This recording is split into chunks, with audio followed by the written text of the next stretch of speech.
Au moment exact où les feux des projecteurs vous couronnent vainqueur, au soir de votre élection, alors que la foule hurle votre nom et que les confettis pleuvent, comme une bénédiction empoisonnée, une lame invisible vous transperce le cœur. Vous devenez soudain l'être le plus seul de la terre, condamné à une solitude que rien ni personne ne pourra plus jamais dissiper. Ce n'est pas une exagération dramatique, c'est la vérité nue que chaque élu, du plus humble maire de village au président d'une grande nation, découvre dans la seconde où le pouvoir le touche. Vous avez passé des années à serrer des mains, à sourire aux caméras, à promettre un avenir meilleur, entouré d'une équipe qui vous appelait frère, d'amis qui juraient de rester jusqu'au bout. Mais ce soir-là, au milieu des embrassades et des larmes de joie, vous sentez déjà le vide se creuser. Vos collaborateurs les plus fidèles commencent à calculer leur propre avenir à vos côtés. Vos anciens complices de campagne mesurent déjà la distance qui les séparera de vous demain et votre famille. Cette encre que vous croyez inébranlable se transforme en boulet potentiel, car tout ce que vous touchez désormais peut être utilisé contre vous. Pourquoi cette solitude immédiate ? Parce que le pouvoir n'est pas un trône confortable, c'est un échafaud dressé en plein soleil où vous êtes le seul à porter la hache. Vous avez gagné en incarnant les espoirs collectifs, mais une fois élu, ces espoirs deviennent votre fardeau exclusif. Personne ne partagera vraiment le poids des décisions qui feront hurler ou applaudir des millions d'inconnus. Vos conseillers vous donneront des notes, vos ministres des options, mais au final, c'est votre signature, votre voix, votre conscience qui tranchera. Et cette conscience, soudain, n'a plus d'oreilles amies pour l'écouter sans arrière-pensée. Vous êtes devenu intouchable, donc inatteignable. Les rires que vous entendez ne sont plus francs. Ils sont calculés. Les regards qui croisent le vôtre ne cherchent plus votre âme, ils cherchent votre faveur. C'est là, dans cette première nuit de triomphe, que la malédiction se révèle. Vous êtes élu pour servir le peuple, mais le peuple, lui, ne vous servira jamais de confident. Il vous idolâtrera ou vous haïra, jamais il ne vous tiendra simplement la main comme à un égal. Et vous comprenez, avec une clarté terrifiante, que tous ceux qui vous ont précédé, De Gaulle, rentrant seul dans son bureau, après avoir dit non à l'Algérie française, Mitterrand face à la maladie qu'il cachait même à ses plus proches, Chirac muré dans son silence après l'AVC, ont vécu exactement cette même fracture intérieure. La solitude n'est pas une conséquence du pouvoir. Elle en est la matière première, la condition sine qua non. Sans elle, vous ne pourriez pas décider pour les autres. Sans elle, vous resteriez un homme parmi les hommes. Mais désormais, vous êtes l'élu. Et l'élu marche seul, même quand des milliers de gardes du corps l'entourent. Vous aviez cru que la solitude viendrait plus tard, après les premiers échecs ou les premières trahisons, mais non, elle s'installe dès les premières heures, comme un invité silencieux qui s'assoit à votre table sans y avoir été convié. Le lendemain de votre victoire, quand vous entrez dans votre nouveau bureau, les murs eux-mêmes semblent reculer. Les dossiers s'empilent, les téléphones sonnent sans arrêt, mais chaque appel cache une demande. Chaque rendez-vous un calcul. Votre plus vieil ami d'enfance vous appelle pour vous féliciter et, au détour d'une phrase, glisse qu'il aurait bien besoin d'un coup de pouce pour son entreprise. Vous souriez, vous promettez d'étudier, mais au fond de vous, quelque chose se brise. Il ne vous voit plus comme l'homme qu'il connaissait. Il voit le levier que vous êtes devenu. Votre conjoint, qui a sacrifié sa carrière pour vous suivre dans cette aventure, vous regarde désormais avec un mélange d'admiration et de crainte, car il sait que vos soirées ne lui appartiendront plus jamais entièrement. Les enfants sentent le changement dans l'air, ils deviennent plus sages, plus distants, comme s'ils avaient compris instinctivement que ils ne peuvent plus vous déranger pour un simple câlin sans risquer de perturber l'état. C'est là que la mécanique implacable se met en route. Pour protéger votre fonction, vous devez protéger votre image, et pour protéger votre image, vous devez ériger des barrières invisibles autour de votre cœur. Vous apprenez à ne plus dire ce que vous pensez vraiment, à ne plus rire trop fort, à ne plus pleurer jamais. Chaque mot est pesé, chaque geste mesuré. La spontanéité, cette essence même de l'amitié et de l'amour, devient un luxe interdit. Vous vous surprenez à répéter mentalement vos phrases avant de les prononcer, même en famille. Et pourquoi cette transformation ? Parce que le moindre écart, la moindre confidence peut être repris, déformé, utilisé par vos adversaires ou même par vos propres alliés pour vous affaiblir. Le pouvoir vous oblige à devenir un acteur permanent, un personnage public dont la vie privée n'est plus qu'un décor. Vous passez des nuits entières à relire des rapports, à anticiper des crises, pendant que le monde dort. Et dans ce silence nocturne, quand la ville s'éteint, vous réalisez que personne ne peut vraiment comprendre ce que vous traversez. même ceux qui ont occupé le poste avant. Vous ne peuvent pas vous tendre la main sans risquer d'être accusé de complot. Vous êtes seul avec les chiffres, seul avec les drames humains que vos décisions vont déclencher, seul avec la peur de vous tromper et de détruire des vies par une simple signature. Cette solitude n'est pas choisie. Elle est imposée par la nature même du système démocratique moderne, où l'élu est à la fois roi et bouc émissaire, où la responsabilité ultime repose sur une seule tête, pour que le collectif puisse se dédouaner. Vous pensez à ces maires de petites communes qui, après une journée de réunions interminables, rentrent chez eux pour affronter des courriers haineux sur les réseaux, des menaces anonymes, sans aucun service de sécurité pour les protéger. Leur solitude est encore plus cruelle, car elle n'est même pas glorifiée. Ils portent le poids d'une école qui s'effondre, d'une route qui se dégrade, d'un commerce qui ferme, et personne ne leur dit « merci », sincèrement. Vous, à plus haute échelle, vivez la même chose amplifiée 1000 fois. Et pourtant, vous continuez, parce que renoncer serait admettre que tout cela n'était qu'une illusion. La solitude devient votre compagne fidèle, celle qui ne vous trahira jamais car elle est née de vous-même. Les mois passent, et la solitude se densifie. Elle prend corps dans les couloirs vides de votre ministère, dans les regards fuyants de vos collaborateurs qui n'osent plus vous contredire ouvertement. Vous avez appris à lire entre les lignes des rapports flatteurs, à déceler la peur derrière les sourires. Un jour, lors d'une réunion de crise, vous prenez une décision impopulaire, fermez une usine pour sauver des emplois ailleurs, et vous voyez dans les yeux de votre directeur de cabinet non pas du soutien, mais du calcul. Va-t-il survivre politiquement à cela? Personne ne vous dit « je suis avec toi », parce que être avec vous signifie risquer de tomber avec vous. Vous rentrez chez vous épuisé, le cerveau en feu, et votre partenaire vous demande comment s'est passée la journée. Vous répondez « bien », parce que dire la vérité serait l'entraîner dans l'abîme avec vous. Vous protégez les vôtres en les tenant à distance. C'est le paradoxe cruel de l'élu. Pour aimer vraiment, il faut éloigner. Vos enfants grandissent sans vous voir vraiment. Vos parents vieillissent sans oser vous déranger pour un simple dîner. Les vacances, des moments volés où les téléphones sonnent quand même, où les journaux guettent le moindre faux pas. Vous devenez un étranger dans votre propre vie. Et pourquoi cette distance inévitable? Parce que le pouvoir attire les prédateurs comme la lumière attire les insectes. Chaque personne qui s'approche de vous a potentiellement une intention cachée. Un poste, un contrat, une photo, une faveur. Vous apprenez à tester la sincérité des gens en leur refusant quelque chose de mineur et vous voyez leur masque tomber. Les vrais amis disparaissent les uns après les autres, remplacés par des relations utiles. Vous vous surprenez à envier l'ouvrier qui rentre chez lui et raconte sa journée à sa femme sans filtre. Vous ne pouvez plus. Même vos rêves sont contaminés. Vous vous réveillez en sueur après avoir rêvé d'un scandale qui n'existe pas encore, mais qui pourrait arriver demain. La paranoïa n'est pas une maladie chez l'élu, c'est un mécanisme de survie. Vous commencez à douter de tout le monde, y compris de vous-même. Avez-vous encore des convictions ou seulement des stratégies?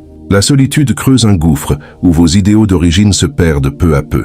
Vous pensez aux gilets jaunes qui ont surgi comme un orage imprévu, alors que vos services vous avaient assuré que les mesures compensatoires seraient comprises. Vous aviez surestimé la capacité des citoyens à voir ce que vous voyiez, parce que vous viviez dans une bulle où tout semblait logique. Cette bulle, c'est la solitude qui l'a construite. Elle vous protège et vous étouffe en même temps.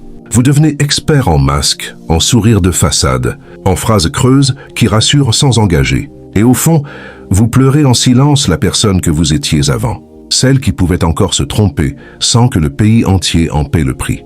La solitude n'est pas seulement l'absence d'amis, elle est l'absence de soi-même. L'obligation de devenir une statue vivante que l'on admire ou que l'on lapide. Les années s'écoulent et la solitude se fait plus intime, plus vicieuse. Vous avez gagné une deuxième élection, ou peut-être perdu la première, peu importe, le vide reste le même. Après le pouvoir, il devient même plus cruel. Vous quittez les dorures de l'Élysée ou de l'hôtel de ville, et soudain le téléphone se tait. Les invitations se raréfient. Les amis qui juraient fidélité éternelle ont déjà trouvé d'autres soleils, autour desquels graviter. Vous découvrez ce que signifie le deuil d'une fonction qui avait fini par définir votre identité entière. Vous n'êtes plus Monsieur le Président ou Madame la Maire. Vous êtes simplement un homme ou une femme avec un CV trop lourd pour le marché du travail normal. Les nuits sont longues, les journées vides. Vous relisez vos anciens discours et vous vous demandez si tout cela valait la peine. La dépression guette comme elle a guetté Giscard, Hollande, tant d'autres. Le corps, qui avait tenu grâce à l'adrénaline du pouvoir, lâche soudain. Les douleurs apparaissent, le sommeil fuit. Vous errez dans votre maison trop grande, entouré de souvenirs qui ne parlent plus qu'à vous. Vos enfants, devenus adultes, vous appellent par politesse. Votre conjoint, s'il est encore là, porte les cicatrices silencieuses de ces années où vous n'étiez jamais vraiment présent. Pourquoi cette solitude post-pouvoir est-elle si dévastatrice? Parce que pendant des années, vous avez été au centre de tout. Et le centre, une fois quitté, laisse un trou noir qui aspire tout. Le peuple que vous avez servi vous oublie en quelques mois. Les médias passent à autre chose. Vous devenez un fantôme de votre propre légende. Certains se lancent dans des conférences grassement payées pour remplir le vide. D'autres écrivent des livres pour justifier leur action. Mais au fond, ils savent que rien ne remplacera jamais cette sensation unique d'être au cœur de l'histoire. La solitude devient alors une compagne philosophique. Elle vous force à regarder en face la vanité du pouvoir, la fragilité des liens humains, la petitesse de l'ego face à l'immensité du temps. Vous comprenez enfin pourquoi les grands leaders historiques, Napoléon exilé à Sainte-Hélène, De Gaulle retiré à Colombey, ont tous fini par parler à leur mémoire, plutôt qu'à des vivants. Parce que seuls les morts et les absents ne trahissent pas. Vous apprenez à cultiver cette solitude, à en faire une force. Lire, réfléchir, écrire, peut-être aider discrètement sans chercher les projecteurs. Mais la blessure reste. Elle ne cicatrise jamais complètement. Et quand vous croisez un jeune ambitieux qui rêve de votre ancien poste, vous avez envie de lui crier « Fuis !» Mais vous savez qu'il ne vous écoutera pas. Car l'appel du pouvoir est plus fort que la mise en garde de ceux qui l'ont vécu. La boucle se referme. La solitude engendre le pouvoir. Le pouvoir engendre la solitude. Et l'élu n'est finalement qu'un passeur entre deux abîmes. Vient alors le temps de la chute, ou plutôt de la révélation finale. Après des décennies, quand le corps fatigue et que la mémoire flanche, vous réalisez que cette solitude, tant redoutée, était en réalité le seul véritable cadeau du pouvoir. Elle vous a obligé à devenir authentique, loin des masques. Elle vous a appris que servir n'est pas être aimé, mais accepter d'être incompris. Dans vos derniers jours, entouré peut-être d'une infirmière discrète et de souvenirs qui dansent seuls, vous souriez enfin sans calcul. Vous savez désormais que tous les élus passent par cette forge de solitude, parce que c'est le prix à payer pour oser décider à la place des autres. Sans cette épreuve, il n'y aurait ni courage, ni vision, ni sacrifice. La solitude n'est pas une punition, c'est le creuset où se forme le vrai leadership. Et dans votre dernier souffle, vous murmurez peut-être à l'univers « J'ai été seul, oui, mais j'ai été libre ». La foule qui vous pleurera demain n'entendra jamais cette vérité. Mais vous l'avez portée jusqu'au bout. Et c'est cela la chute mémorable. La solitude n'était pas la fin de l'histoire, elle en était le commencement secret, la condition invisible de toute grandeur humaine. La solitude de l'élu n'est pas un accident de parcours, elle est le fil rouge invisible qui traverse chaque instant de son existence publique et elle s'intensifie à mesure que les victoires s'accumulent, comme si le succès lui-même creusait le fossé. Imaginez ce maire d'une commune côtière béninoise, élu sur la promesse de ramener l'eau potable dans les quartiers périphériques. Le jour de son investiture, la place est noire de monde. Les tontines ont cotisé pour les drapeaux. Les griots chantent son nom. Les enfants agitent des branches de palmier. Il prononce son discours, la voix tremblante d'émotion, et promet l'impossible avec la fougue d'un homme qui y croit encore. La nuit venue, quand les tambours se taisent et que les projecteurs s'éteignent, il rentre dans sa petite maison de parpaing. Sa femme prépare du attiéké. Ses fils dorment déjà. Il s'assoit sur le perron, regarde les étoiles et sent pour la première fois le poids écrasant. Demain matin, à 7 heures, le premier dossier arrivera sur son bureau. Une plainte pour pollution d'une usine qui emploie 40% de la population active. S'il ferme l'usine, les familles crèveront de faim. S'il la laisse ouverte, l'eau promise restera sale. Personne ne lui dira « fais ce qui te semble juste ». Chacun attendra qu'il choisisse le camp qui le fera réélire ou couler. Il ne peut même pas en parler à sa femme sans risquer qu'elle répète, sans le vouloir, une phrase maladroite qui fera le tour des radios communautaires demain. Alors il se tait. Il avale son attiéké froid, embrasse ses enfants endormis et monte se coucher seul avec cette équation insoluble. Le lendemain, il sourit aux caméras locales, serre des mains moites, annonce des études en cours. Mais intérieurement, il est déjà ailleurs. Dans cette zone grise où personne ne peut le rejoindre. Cette solitude n'est pas seulement affective, elle est opérationnelle. Chaque décision devient un monologue intérieur permanent. Il consulte, il écoute, il réunit des commissions, mais au moment décisif, il reste seul face au stylo. Et cette solitude se répercute sur son entourage comme une onde de choc silencieuse. Sa femme remarque qu'il ne rit plus aux blagues de leurs vieux amis. Ses fils sentent qu'il n'est plus vraiment là, même quand il est physiquement présent. Les voisins, qui l'appelaient encore « petit frère », il y a 6 mois, baissent maintenant la voix quand il passe. Il devient un homme à part, non par arrogance mais par nécessité. Le moindre mot de trop peut devenir une arme dans la bouche d'un opposant. À Cotonou, Porto Novo, Parakou, partout au Bénin, des centaines d'élus locaux vivent exactement cette fracture.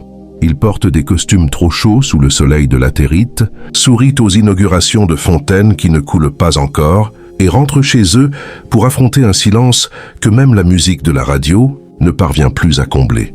La solitude n'est pas un luxe des grands de ce monde. Elle commence dans les mairies au toit de tôle, dans les conseils municipaux où l'on vote à main levée sous des néons qui grésillent. Et elle grandit proportionnellement à la responsabilité. Plus vous promettez, plus vous vous isolez. Plus vous agissez, plus vous vous éloignez de ceux pour qui vous agissez. C'est une spirale inversée. L'amour du peuple vous porte au pouvoir, mais le pouvoir vous arrache cet amour originel. Pour le remplacer par de l'admiration distante, de la crainte ou de la haine, vous devenez un symbole avant d'être un homme. Et les symboles, on les brandit, on ne les enlace pas. Un soir de décembre, après une session budgétaire interminable, cet élu local reçoit un appel anonyme. « Si tu touches à l'usine, ta fille ne rentrera pas vivante de l'école demain. » Il raccroche, le cœur battant, et regarde par la fenêtre. La rue est vide, les lampadaires clignotent faiblement. Il ne peut pas en parler à la police locale. Trop de fuites possibles. Il ne peut pas en parler à sa femme. Elle paniquerait et la panique se voit. Il ne peut même pas changer les habitudes de sa fille sans éveiller les soupçons. Alors il reste assis dans le noir, téléphone éteint à calculer les probabilités. Menace réelle ou intimidation classique. Il passe la nuit à relire le dossier de l'usine, à chercher une porte de sortie qui n'existe pas. Le lendemain, il annonce un moratoire de 6 mois, pour études complémentaires. La foule applaudit mollement. Les syndicats crient à la trahison. Lui, il sait seulement qu'il a choisi de sauver sa famille plutôt que son honneur immédiat. Mais cette décision, personne ne la comprendra jamais vraiment. Il ne peut pas expliquer « j'ai cédé parce qu'on menaçait ma fille ». Ce serait avouer sa faiblesse, et la faiblesse d'un élu se paie cher en Afrique de l'Ouest. Alors il porte seul le secret, comme il porte seul la honte diffuse qui l'accompagne désormais. La solitude devient un bunker mental. Il s'y enferme pour protéger les autres, mais aussi pour ne pas contaminer les autres, avec sa peur, sa fatigue, ses doutes. Les années passent, il est réélu, parfois de justesse, les menaces s'espacent, l'usine ferme finalement sous pression internationale, l'eau potable arrive par tronçon. Les gens le remercient du bout des lèvres. Mais lui, il n'oublie pas cette nuit où il a compris que le pouvoir n'offre pas de bouclier. Il vous expose davantage. Il vous rend visible, donc vulnérable, donc seul. Même les gardes du corps que l'État lui accorde parfois ne comblent pas le vide. Il protège son corps, il ne protège pas son âme. Et l'âme d'un élu est un territoire ravagé par les choix qu'il n'a jamais pu partager. Au Bénin comme ailleurs, des milliers d'hommes et de femmes politiques vivent cette réalité quotidienne.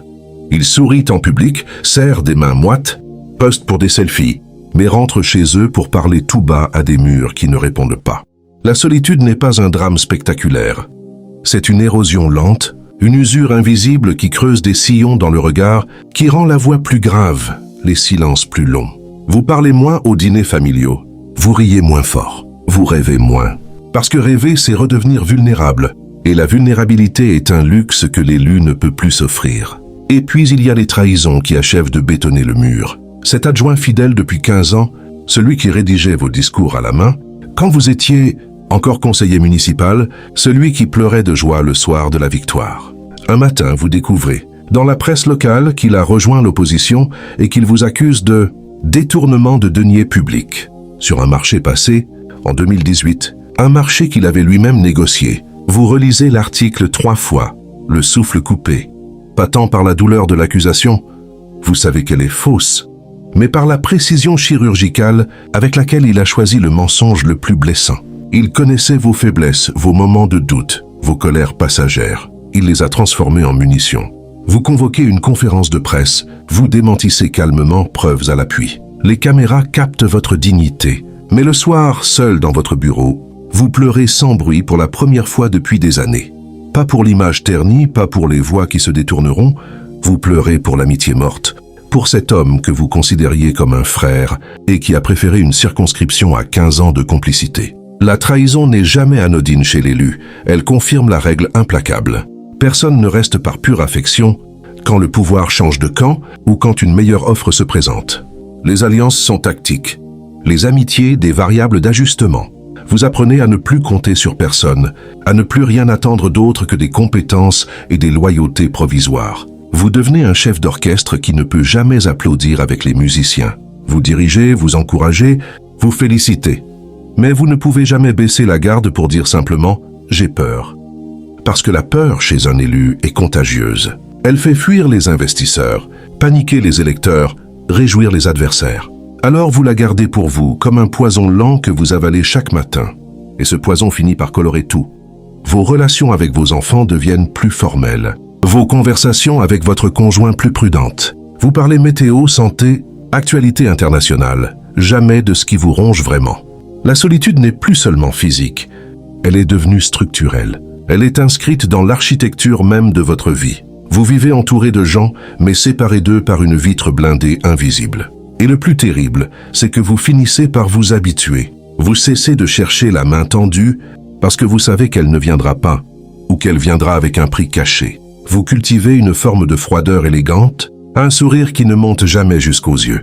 Les gens disent de vous « il a changé ». Le pouvoir l'a changé. Il se trompe. Ce n'est pas le pouvoir qui vous a changé. C'est la solitude qu'il impose qui vous a sculpté en statue. Une statue vivante qui respire, qui décide et qui souffre. Mais une statue quand même. Le temps passant, certains élus tentent de briser ce carcan. Ils essaient de retrouver l'humain derrière la fonction.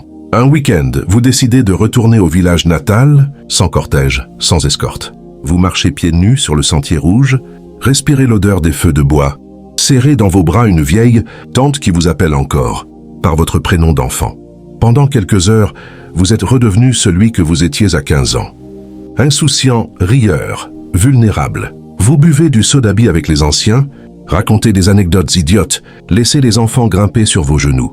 Le cœur se dilate. Vous pensez, c'est possible.